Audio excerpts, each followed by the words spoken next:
Okay, cool. So, how many of you have been to the last talk? Okay. So, Brock and I have been working for a long time, and our interests have been, well, at least what we started with has been on the server side. So we created this thing called Identity Server, which is an implementation of OpenID Connect and OAuth, because we think that is that's the right architecture for writing modern applications. And after that was done, we had more and more customers actually want to use that, right? So you have a client, so that the server is not good enough, right? You need someone to talk to. So, the next thing we got interested in is like, what would be the best way or the recommended way of writing clients that connect to a token-based backend. And we, independently of each other, wrote client libraries. Me being, historically more like a native guy, started working on a native library. Brock being strangely attracted to JavaScript. Don't hold it against me, please. So yeah, we wrote these libraries, and it turns out that all our V1s weren't that good, so we had to do a V2, and learned a lot while doing that. And this talk is actually, basically about what we learned and how these things work, and what you would need to do manually if these libraries wouldn't exist. Okay? Cool. So this is kind of the big picture, yeah. So this is the reference architecture we're talking about.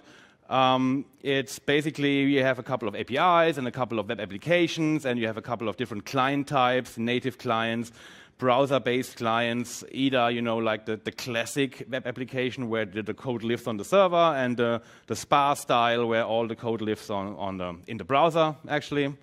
And you have native applications, desktop applications, and mobile applications, and they all want to participate in this architecture. So the thing we recommend doing here, because to manage all that complexity, is factor out all of your authentication needs into a thing called a security token service, and then all the clients will go first to the token service or get a token, authenticate the user, things like that, get a token, and then use the token to talk to the APIs. Right? So this is kind of like the optimal way to remove the security complexity from the actual endpoints, move them to a separate service, if you like, authentication as a service, so to speak. Okay? Now to connect your client applications to that thing called a security token service, they need to talk some protocols. Okay, so we have two protocols we are primarily dealing with here.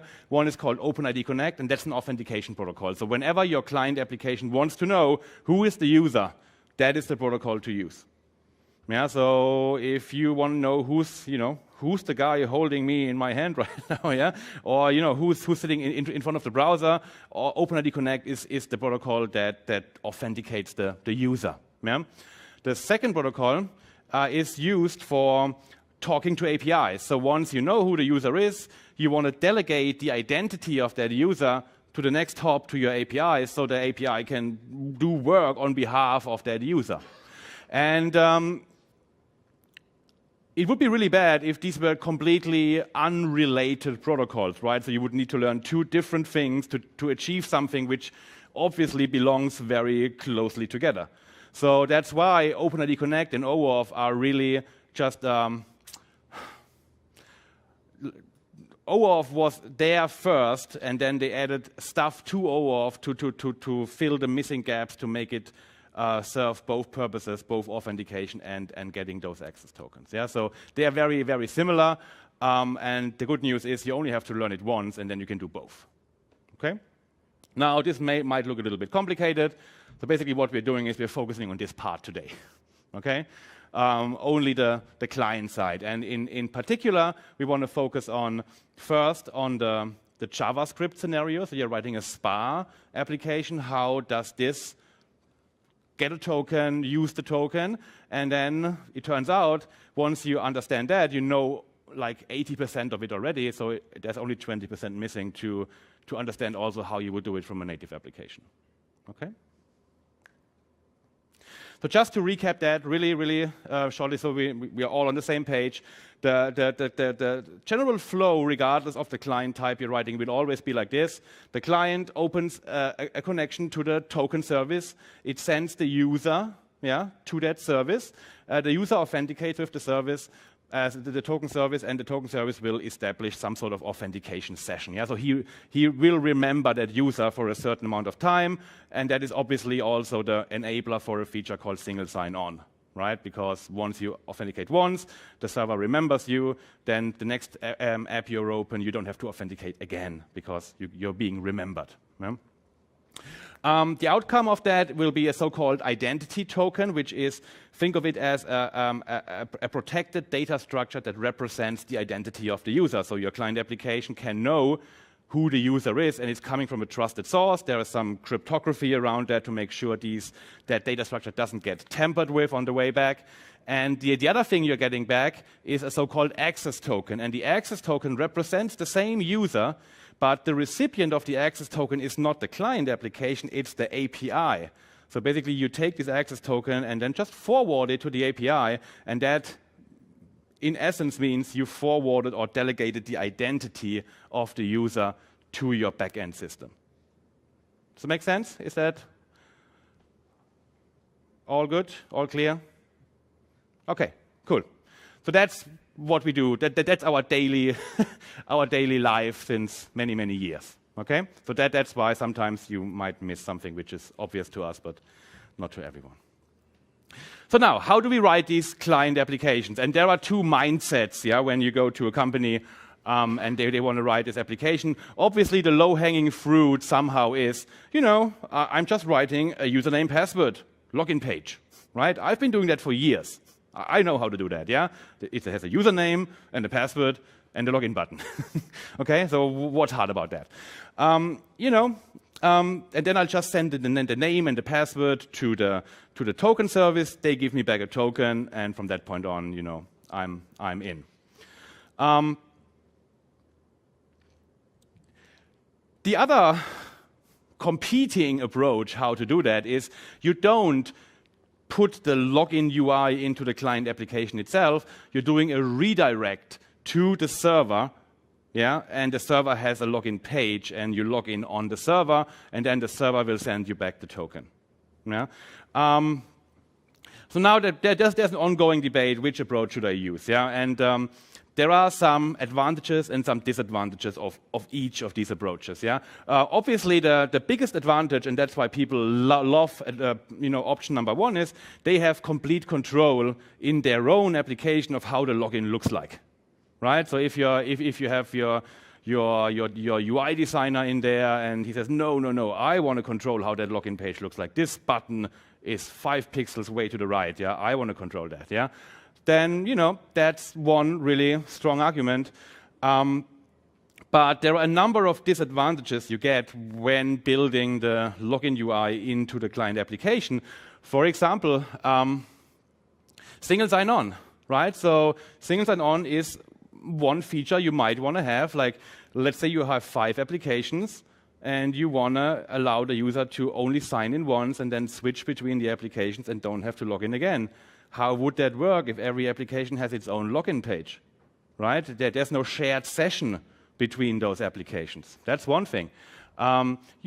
If you can argue if this is your client application going against your backend and it's your users and you already know the password of these guys because you store it in your database, what's wrong about harvesting credentials on the front end?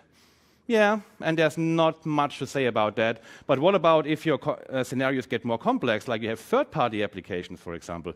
Do you want that your users type in their password into third-party applications, or would you rather prefer having that in your server as opposed to someone's code? That's one thing. What about if you want to enable things like Google authentication? No one will type in his Google password into your application, right? This will never happen. It shouldn't, at least. So federation scenarios are not really achievable with this approach of I have my own login UI. So long story short, you can do option number 1. You have been warned. There are issues with that. You shouldn't do it. Okay? We generally prefer option number 2, where all of your login logic is on a server. Yeah? Whatever feature you build there, names, passwords, Google logins, federation with business partners, two-factor authentication, fraud detection, whatever, you only implement that once, right? And all of your client applications just use that as a service, so to speak, and get that feature for free. Okay? Yeah, it's good. Yeah? All right. So the first scenario that we're going to look at for these client applications are SPA-style JavaScript applications. The target audience that we're really focusing on here are really pure SPA applications where you have all of your rendering in JavaScript, in the browser. You don't have anything on the server other than maybe a file, serving up files. And then, of course, because your application to be useful, you want to call some sort of web API. That's basically the idea. So you might think, well, in the past, I've just used cookies for doing authentication, right? Why do I need to do this token-based, architecture? And it turns out cookies are problematic for SPA-style or JavaScript-style applications. There are a few reasons. One of them has to do with the fact that, well, maybe, like I just said, you don't have any server-side code running for your application. You're doing all your rendering client-side, so there's nothing really to send a cookie back to. The API that you're invoking may actually be from a totally different domain. Maybe it's a third-party API, so it's not even coming from your server. So you can't issue a cookie across that domain boundary. If you do require cookies to protect or authenticate your web APIs, then you're fundamentally limiting yourselves to browser-based clients of that. And it pretty much has to be your own client application. So your native application would have a hard time calling the web API or any other scenario. And fundamentally, the real reason, the final reason, which is the nail in the coffin here, is that if you rely upon cookies for protecting your web APIs, for authenticating those calls, then you have an cross-site request forgery vulnerability in your application. If any of you have ever done MVC in the past, right, you know that there's this validate anti-forgery stuff that you should be using. And so that's a very easy thing to use from MVC running on your server. But what about those AJAX APIs, right? Cookies are going to be sent to that, but you still have the concern about some other tab in the browser making malicious requests to those endpoints, just doing a form post, for example. So you have to protect that. Okay? And it turns out that this token-based architecture that we're talking about is actually going to achieve that. Okay? So that's fundamentally why we're moving towards a token-based system. So this protocol called OpenID Connect and OAuth 2 is going to help us, build this application to connect up to some token service that will issue these tokens to us, and then we can use them and know who the user is and call these APIs. So the first thing you're going to have to do in these applications is, of course, have a server. Okay? That's typically called your authority, right? That's the token service that your application is trusting and that your APIs are trusting. So what you're going to do in your application is then probably use a library, like one of the ones that we've developed, and configure the library to know about that authority. And so there are a lot of things that you need to know about that authority, that token service, to achieve all of these protocol steps. Right? First of all, there are things like where's the UI or the login page to send the user to, and we had tokens, so we're going to want to do validation and things like that. So we need some information about our token service. So in the OpenID Connect set of specifications, there's something called discovery. And so from your client, if you register your library and tell it the authority that you're using, then your library can go to this well-known endpoint, right, which the name is in the specification, and it makes a request to this endpoint to download all that additional information. So you get back this discovery document, and it tells you everything you need to know about how to interact with that token service, where to send the user, what key material to use to do signing, to validate signatures, and a whole bunch of other things. Okay? So that's the first thing that we're going to need to do. So it turns out we have some sample code here, and we happen to have a token service. So this is identity server, the token service that we work on. And here, there is this discovery document. So this is the discovery document that my JavaScript application is about to consume. So over here, I then have a JavaScript application that's going to consume that. I'll switch over that in a second. The steps for this JavaScript application then is once it knows where to send the user to authenticate, that's exactly what it's going to do. It's going to redirect the user to the token service or the OpenID provider, as they're also called, for signing in. And the user will enter their password there. That's their username and password secret, whatever they're going to use. And the outcome of this authentication process is going to be the proof of the user's identity encapsulated in something called an ID token, which Dominick talked about. So the job of the JavaScript now at this point is to validate that ID token. And then from that, we'll know who the user is. This right now is only authentication. We're not yet calling a web API. So how do we do that? So let me go back to my sample app. I have a sample application here. I'm just going to run it for now, just to kind of walk through the steps. So what I have here is my JavaScript application running just localhost 7017.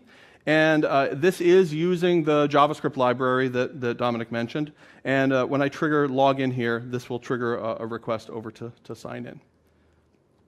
Okay? So this ended up redirecting me over to the token service running now on port 5000. This is identity server. And like Dominick said, this is where you would do all of the hard work of logging the user in, maybe supporting Google logins, whatever. So I just have a test user. I'll hit login. And what happens is when I come back, there's a consent screen as well. This is where you can enable this or disable this based on the nature of your app if it needs this. And when we come back, what happens is then this token is delivered back to the SPA application. Okay, now my sample here is deliberately not going any further just because I wanted to show this pause in the process.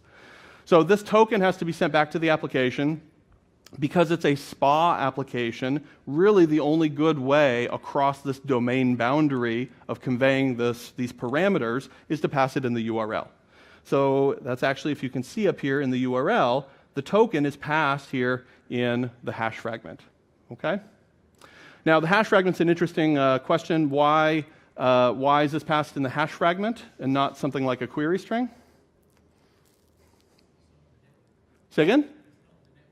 Yeah, exactly. Well, it's not sent to the server when you're reloading this HTML page. Right, so this wouldn't end up in a server log or somehow leaked perhaps to other, if somehow your application had some sort of vulnerability where, so the refer header would send things, that's the intent for putting it in the hash fragment. So great, we've basically not completed, but we've gotten a very long way down the path of establishing the user's identity. We've made the connection to the token service, we've gotten the outcome. So what we have to do next is validate that thing coming back. And so this is what we're getting back with an ID token. An ID token, like Dominick said, has a data structure that represents the ID or the identity of the user. It is a JSON format. It's basically broken down into these parts separated by dots. The most important one here, well, depends how you look at it, but the one in the middle are the payload, if you will, the claims for the user. And then the bit at the end is the signature over the entire thing. And then there's some header information which informs how to perform the validation check.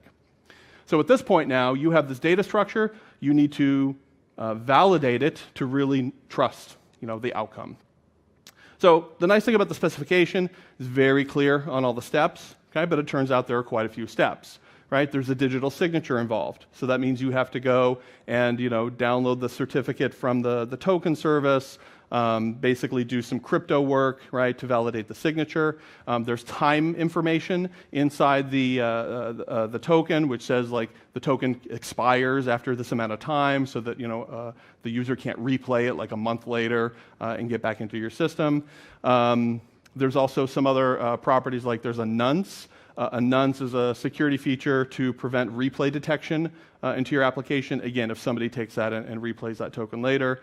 And then there's also this audience thing, which says this token is intended for this application, and you don't want to trust tokens meant for other applications, right? The user may be an administrator in another app, but not in your app. So if you're not actually checking that the token was meant for your app, right, you might get the right, say, identity or set of privileges. So that's kind of a quick overview of what is needed to validate the identity token, and that's a lot of work to do. Okay? So as Dominick said, fortunately, we've written some libraries. Right? When we first started developing with OpenID Connect several years ago, I was so excited. Now I can go write the JavaScript application, and nothing out there existed. So that's basically what I did as I built this thing. So there's a JavaScript library called OIDC Client, and that's exactly what my sample here is using. So this thing's up on NPM. It's up on GitHub. Feel free to check out the issue tracker, and if you have any suggestions or issues with it. And so just to show you a little bit more, what I have here is my page here is pulling in this app.js. And there's a lot of configuration really just from this sample code to show a lot of the different options you can do. But fundamentally, right, we have to configure some aspects about connecting to my token service. So right there is the authority property, right? We have the client ID for representing our client, some coordinates to return to our application, and some other parameters about what we're requesting from the token server. So to actually have triggered the sign-in, so then what we do is we take this and initialize this user manager. So this is really the heart of this library to help make you writing your JavaScript applications easier. The user manager will do all the protocol work for you. It can figure out how to load the metadata document. It will help validate the response coming back. And then once that has been validated, it will manage the storage of all of the things you will need for your user, their name, their profile. Ultimately, then, when we get to the access tokens, we'll see that. So to have triggered the login, just to show you how fairly easy it is, I have basically a method here, sign in redirect. Right? So your login button basically calls this method, and this sends you away. Okay? Then when we come back into our application, right, I have this separate callback page. And this is the page that we're sitting on right now where it says processing callback. Pretty simple. You basically just say redirect callback, right? And this will do all the heavy lifting of processing the response. If that's all good, then we'll just send the user back to the index page. So hopefully if I just hit refresh now, that token's still sitting there, although it might have timed out. No, okay, I'll trigger it one more time. There we go. So now what happened is I went to the login. Oh, actually, notice I went to log in a second time. Notice I was not prompted for my credentials, so I'm getting the benefits of single sign-on. And here I am with the results of my authentication. And so what I end up having here are some claims that represent my user. And right now, I'm really only getting back one thing called the subject claim, which is the unique ID of that user. Okay, that was real quick, but any questions about that? Yeah. The token is obviously quite sensitive. After a while, so it's valid for a while. So someone could basically just have a look in my app, copy it, and then issue requests with that token. How do we secure the token on the client side? Well, so the token is, so there are a few things there. First of all, the token, all of the network traffic that we're talking about here should all be done over HTTPS. Yes, but when it's back, it's sent in the URL, my application gets it there, and at that point I can actually see it, can't I? Sure, that's the entire point. The token service, that is the thing that the token service gives to your app to prove the identity of the user. Okay? So I'm missing then, so now we know who the user is. Now what? What has your app leaked? Where just to the token? Right now, this is being managed inside of web storage. Okay? So what happens is then we are, doing the validation, and we happen to store this here in the browser in web storage. Okay? Session storage. Just in the tab. So doesn't that mean that any JavaScript process? Sure. Any JavaScript application can know the user's unique ID. Okay? But yeah, from that domain. Presumably, you have control over, your domain and the applications running under it. Right? That's just how the web works. Same thing with your cookies too, right? Any other app under that, other than cookie pathing. Okay. All right. Question? So we did drop a cookie on the login page of Identity Server. So yes, Identity Server has established a session. If you look here, I'm now logged in as Bob. And now in the SPA, you have this data structure that tells you who the user is. We don't necessarily need a cookie for that, okay? And again, if you didn't want to stick this in session storage, just hold it as a variable, right? For the duration of the, in memory of the SPA. That doesn't work so well if you refresh the page, though, because you lose all your in-memory state. Yeah, it's the web, right? Okay. So one of the things that we got back was the user's unique ID. That's called the subject claim. If you want more information about the user, you can pass the request along and ask for what are called additional scopes. And these are basically just identifiers for other sets of information that you might want from the user. So there's a profile scope and an email scope and an address scope, and you can come up with your own. So that's what this other button is doing here in my application. It's just passing more arguments, requesting more identity data. So now that we go to the token service, notice I'm being informed that the token service is about to release more to the application. And again, the user can consent to that. And now my application has a way to get additional data about the user. Okay? All right. So there is a bit of a problem. That ID token that's passed back in the URL can get bigger and bigger and bigger and bigger with the more claims that you put in there. So there is an optimization in the protocol that allows you to defer or not put so many claims into the ID token. Okay? So how are you going to then give something back to the app but allow it to get more profile data? Well, it turns out that there is a web API built into the token service called the user info endpoint. And this is basically a web API that you can call to get more identity data, more profile data. And so the way we do this is you have to ask for access to that API.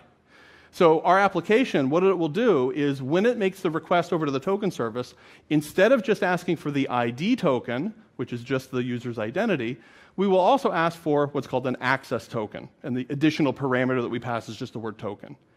What's going to happen there is the response coming back from the token service is still the ID token, that same signed data structure. It will only have the user's unique ID, their subject claim. And then you get an additional token back called an access token. And with that, you can call back to the token service. And that access token then will be your key to getting in and getting more profile information. So if you have a lot of data about the user, maybe like, I don't know, some image of the user or something, that's obviously not going to fit in the URL. So it's a time-space trade-off. Absolutely, we're on the right track. So yes, we will then be able to use that access token to call other APIs if you've configured it to do so. So what I have is my application right here is log in with profile and access token. So what happens is when I get my response back from this, notice my response now gives me back, actually let me go back and just do this one here, log in with profile. So notice all of the data I have. I really only have the ID token here. So when I make this type of request, it's now requesting an additional token, and here that is with this access token. Okay? And now if you look at my user's profile, I only have the unique ID. Okay? That means I need to make that extra AJAX call with the access token to go get that data. So the way that's done, or with any kind of access token, is you would have to make this AJAX call. You pass the access token as the authorization header using the Baier scheme, and the results of that are more profile data. And again, as you can imagine, our little library here has a flag for that. Okay? All right, so as long as my page is not cached, I will now go get my access token, and I have a feeling it is cached.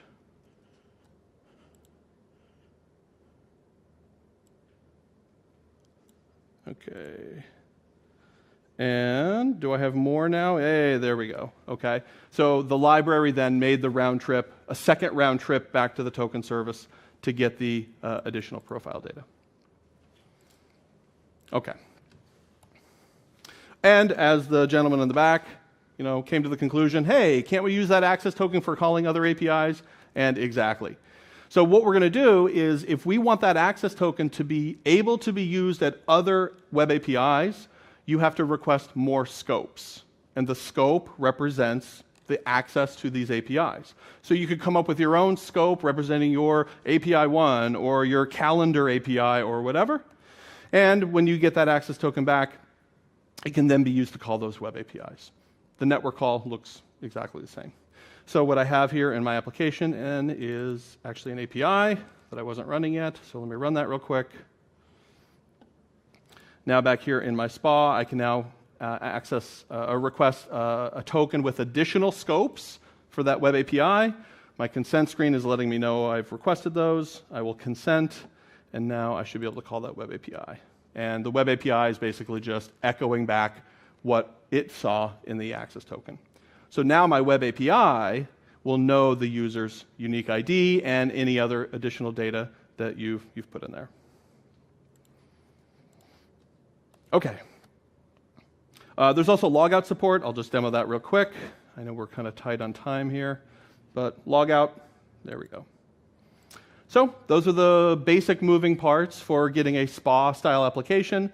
A user logged in to a token service, getting tokens back, getting their identity data, and getting access to a web API. If the access token expires, is the whole refresh handling also done by the library, or has to be done by ourselves? I'm glad you asked, right? So the question was, what about expiration? So absolutely, that access token has a finite duration when it can be used. Now that's always configurable. You can choose to make it 1 hour or 10 hours or 10 days, depends on your scenarios, okay? But the consideration is, of course, the access token, if it's lost, then anybody else can use it and it's going to be good for that duration. So what we usually do is tend to keep that access token duration short, but then that does mean you have to go back to the token service to obtain a new one, okay?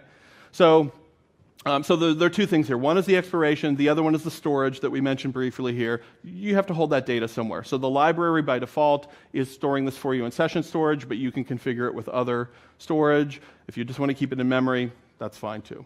Then the token expiration is another consideration. So I'll just cut to the chase. The common approach for solving that problem is you want to have short access token lifetimes, but you need to periodically go back to the token service to get new ones. You don't want to interrupt the user though, right? You don't want to redirect the main window because they could be in the middle of filling out a big form or something. So any guesses as to the way that on the web, which is kind of hacky by nature, but we need to somehow go back to some other website, but without the user's involvement? No? Say again? Refresh tokens are not used in this type of application. In SPA-style JavaScript applications, if you've heard of those before, that's not the approach. An iframe, absolutely. So that's the last thing that the library here supports for you. The library that we're using, it will monitor the expiration time of the access token, and 5 minutes, which is again configurable, 5 minutes prior to expiration, it will open up an iframe and go back to the token service. And what makes this work is that when you go back in the iframe, the cookie is still sent to the token service, and you already are signed in. So with the benefit of single sign-on, with the iframe, you're just going back, and it immediately returns with the new token, and there you go. You have your updated token. One of the parameters we pass, though, is what if the user has signed out? Well, in the iframe, you don't want to show a login screen that nobody can see, so there is a parameter called prompt equals none that you pass along that tells the token service that you're doing this, and it will immediately come back with an error. And then you'll tell the user, and then they'll have to redirect in the main window. Okay, Dominic, are you ready to come up? We're going to switch now to native applications. We're doing something which you should never, ever do in a presentation, is unplug the AV. You never know what's going to happen on the other side. But while Dominic's plugging in, any questions about the JavaScript scenario? Yes?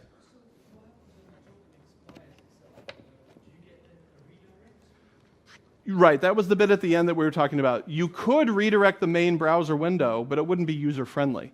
So that's the iframe approach.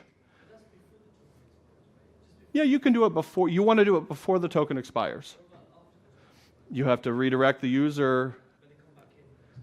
Well, let me take a step back. Sorry. So when the user, if the token expires, that just means you can't use it at the API.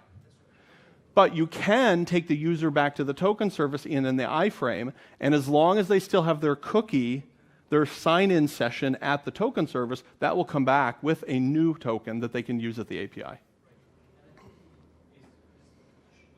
Yeah, usually you set up maybe a 10-hour cookie, the duration of a workday, in terms of the expiration on that.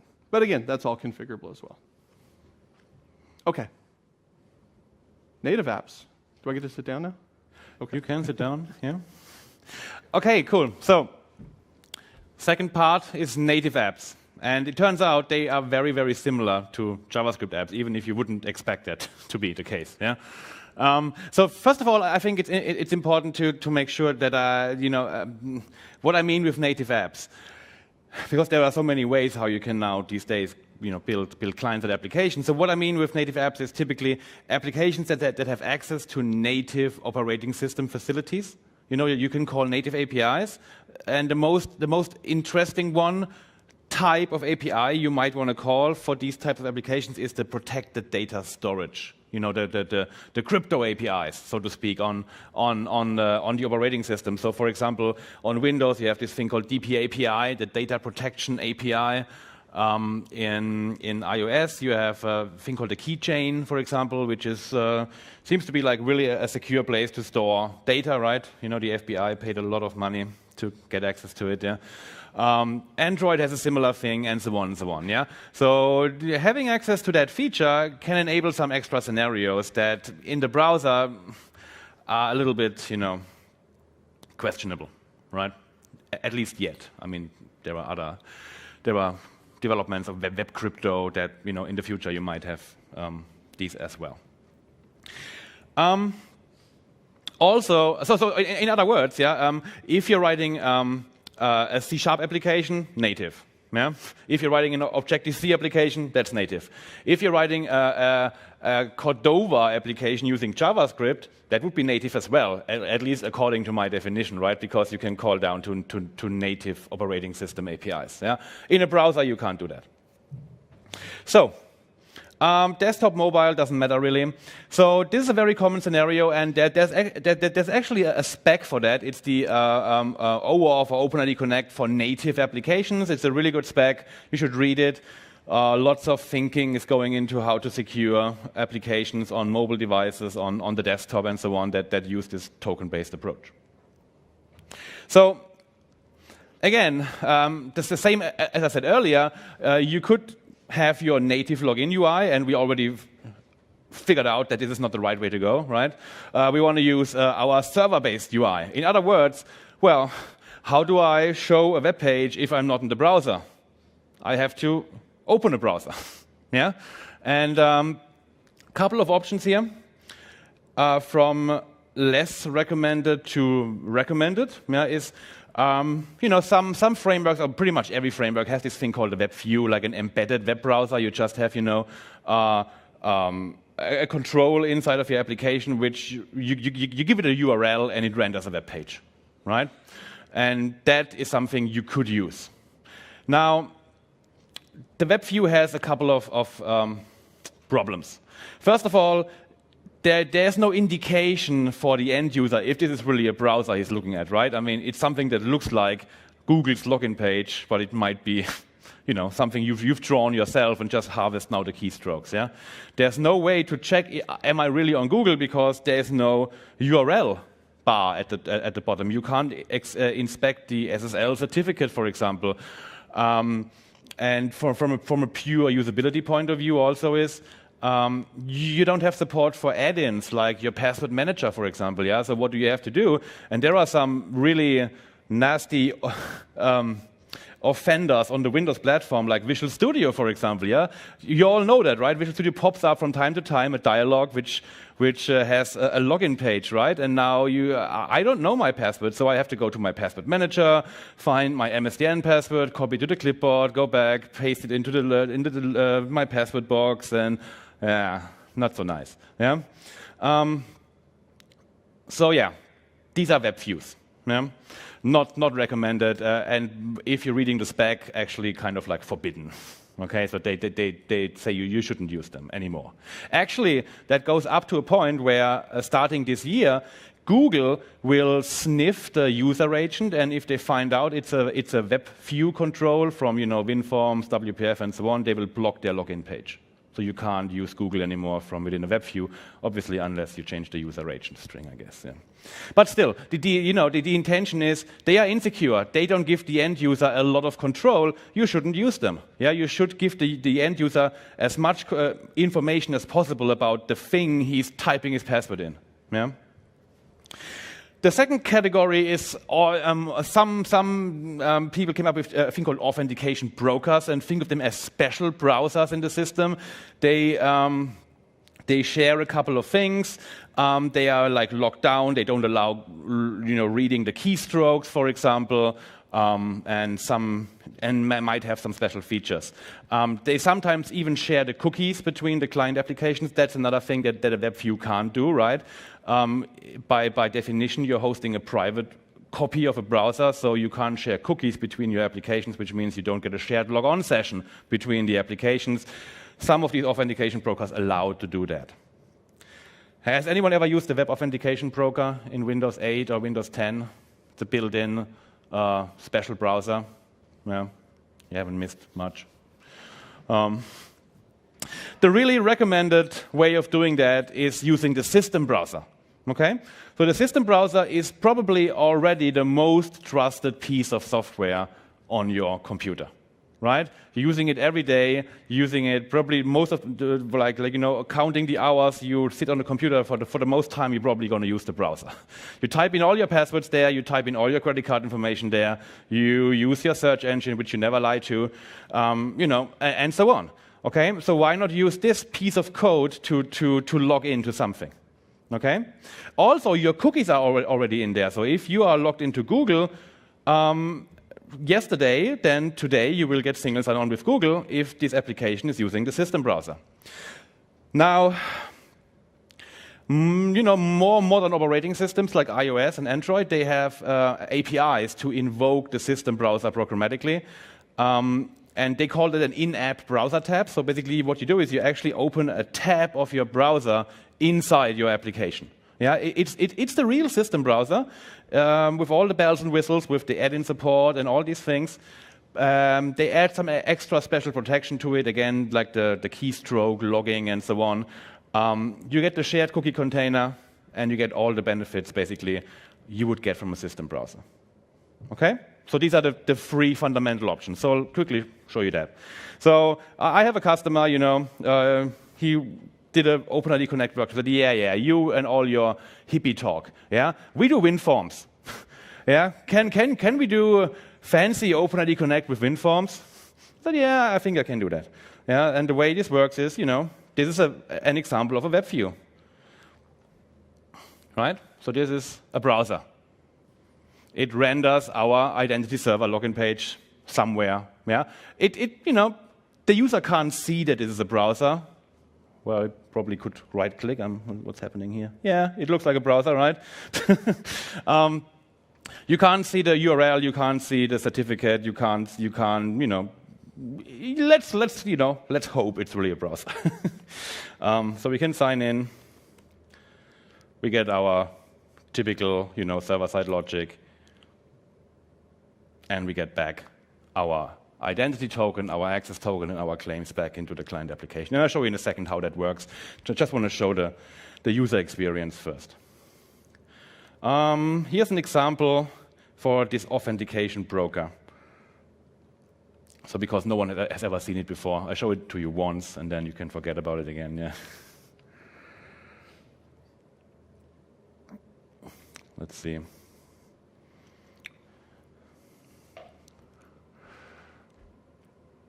Okay, so I press the login button. This invokes this authentication broker that's built into the Windows operating system. You get this window that is not resizable for whatever reason that is beyond me. It's a fixed size. It doesn't have an address bar. It doesn't show you certificate information. It doesn't have add-in support. But it's, it's supposed to be secure. The only thing it has is kind of a questionable password manager support built in. So Microsoft takes the freedom to basically look at what you're typing in and says, oh, that looked like a password. I should store that for you. And actually, you know what? Not only on your machine, but also in the cloud. Yeah? Because, you never know when you need it again. So let's press yes, and because I thought that's a good idea. So the thing is, they don't even use that stored password to give you a single sign-on experience now, because when you log in again, they just pre-fill the password field. Well, okay.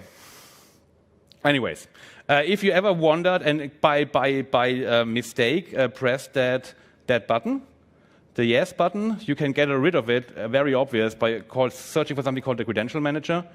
And then here, you see, poor Bob, he signed into something, here's his password. You can remove it again. Okay? So, really the preferred way of doing it is, as I said, the system browser. And this works arguably the best right now on mobile platforms. So let's have a Xamarin application here. Let's start that. I don't know why my iPhone 7 is always that big only when I'm on the projector. Otherwise, it's pretty tiny when I'm not on the projector. Okay, there's a way to scroll here, right? Yeah. So what happens when I press login is now I'm using the native Safari APIs from iOS. And you see basically this is a bit different now. Yeah, same login page, but now you get all the information, you get the certificate, you can sign in here, and we're back.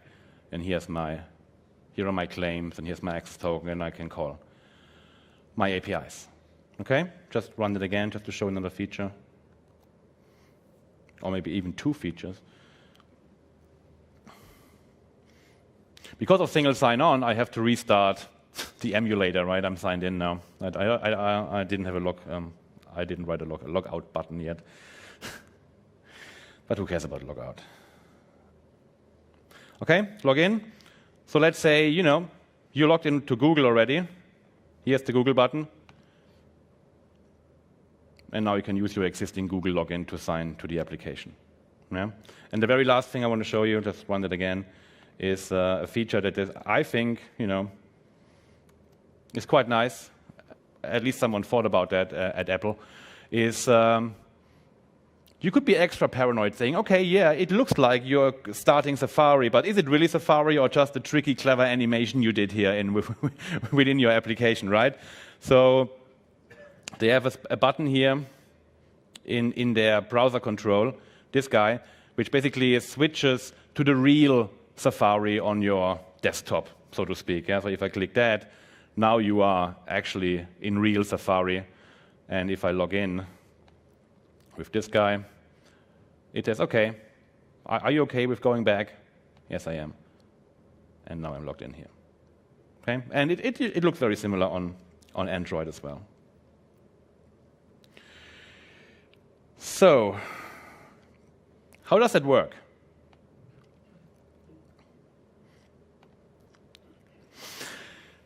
So Brock showed you what in the OpenID Connect specification is called the implicit flow, and think of it as a simplified version of OpenID Connect for browser-based applications because we have less features in the browser. And one of the behaviors of implicit flow is that everything you're doing, which makes total sense, happens inside the browser.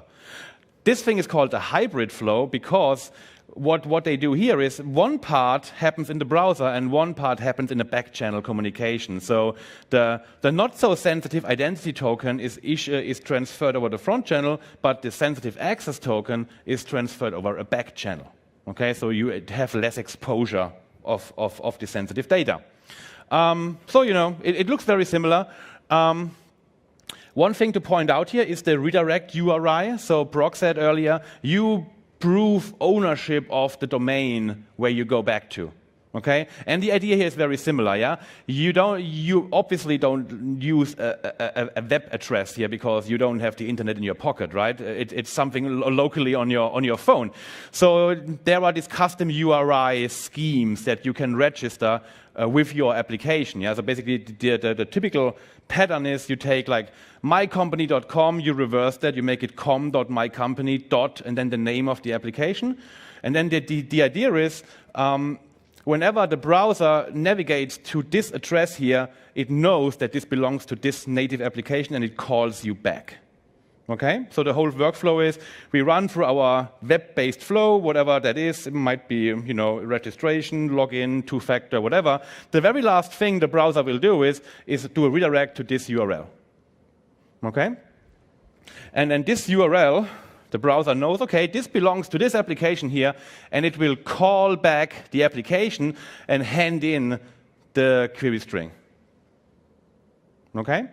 So now my application takes over again.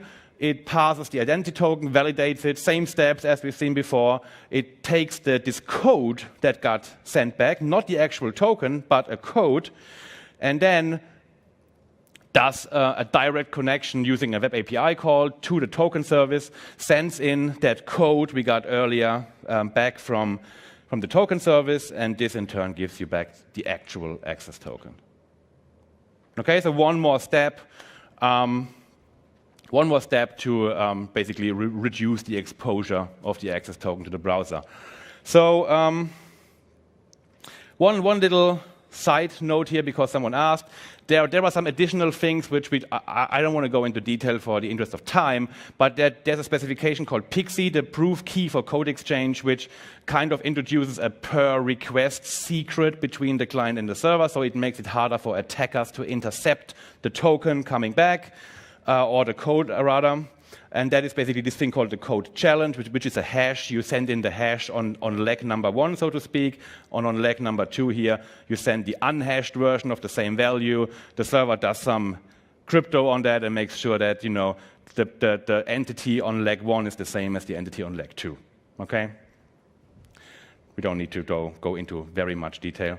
One thing that's also different here is, as opposed to the implicit scenario, you get a refresh token.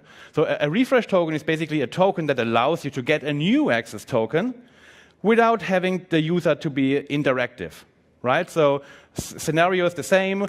The user wants to use this native application on the phone. I have it installed for years. You don't want to, maybe you don't want to ask that user again and again and again for his authentication, for his credentials, yeah? So, but you want to call APIs. So what you do is then typically you take this refresh token, store it locally in your protected data storage, yeah? The most secure place on your operating system, and then use that to, whenever you need, get a new access token. So you send the refresh token in, get a new access token, and can continue using the APIs. Make sense? Yeah? But the native application must care of this. There's nothing done with the client library or something like this. It has to be done by the application itself. Well, my client, my client library's job is done once you have all the data from the server, and then you would store in your local storage, the refresh token, the expiration time, and so on. I thought about that, but then that meant I needed different implementations for Windows, for iOS, for Android, and I thought, yeah, no, I'm not going to do that, yeah. One last thing. How are we in time? Perfect. This is a lot of work. Yeah, again, like Brock, in Brock's scenario, it took us quite a while to implement all that. Yeah, all the going back and forth, the crypto, the checking here, hashing there, and doing all the magic. So you typically don't want to implement it from scratch. Okay, so there are a couple of options for native libraries. I'm working, as I said, on one written in C#. There are 2 versions of that right now. One is a C# portable class library. Yeah, that was the only thing that was available by the time I started with that project to create a cross-platform library. For all of you who have ever done in their life a portable class library, they know that you don't envy me writing that code. Yeah, it's horrible. With the advent of the .NET standard, yeah, it becomes much easier to write these kind of things, right? The .NET standard library is a shared feature set of .NET across desktop Windows and UWP and Xamarin. So that's the one I'm currently working on. It's work in progress, but I think it's pretty much done. And that's the new one. And then there are also native libraries. So if you're doing native mobile development, the people who wrote the OAuth spec, the native apps spec, they have reference implementations for Objective-C and for Java. So, you know, if you care about that. And the last thing I really want to show you is the library I'm working on right now. As I said, it's a .NET Core library, which means it runs on Windows, on Linux, on macOS, on Android, on iOS, and whatever other operating systems are supported by .NET Core. And this is a console application, right? So what do you do in console applications? Same thing. You start the system browser, right? And then you just have to find a way how to communicate with these things. So here's my system browser. That's the one I trust the most. It's from Google, but still. So when I do .NET console browser DLL, you see, I get some little ASCII art going on here. Now I'm launching the browser.